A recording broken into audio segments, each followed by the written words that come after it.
দেখা যায় হঠাৎ অসুস্থ হয়ে পড়ে ছুটি।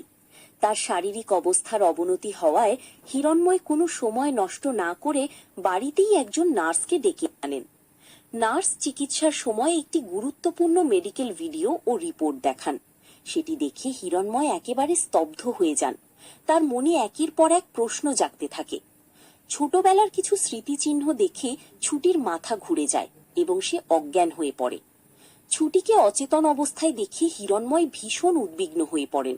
তিনি দ্রুত ছুটিকে জড়িয়ে ধরে বারবার ডাকতে থাকেন, ছুটি চোখ খোলো।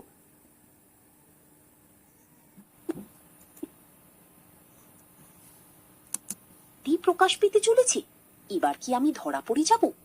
ঝুমকি হিরণময়কে বলে, বাবা, আপনি ছুটিকে নিয়ে এত চিন্তা করছেন কেন? ও তো আমাদের শত্রুপক্ষের মানুষ। কিন্তু হিরণময় কোনো উত্তর দেন না। তার মনে তখন শুধু একটাই প্রশ্ন, ছুটি কি সত্যি তার হারিয়ে যাওয়া মেয়ে পড়ি? তাহলে কি এবার প্রকাশ পাবে বহু বছরের লুকিয়ে থাকা সত্য? ঝুমকির সব মিথ্যা কি ফাঁস হয়ে যাবে? জানতে দেখতে হবে আজকের প্রতিজ্ঞা পর্ব।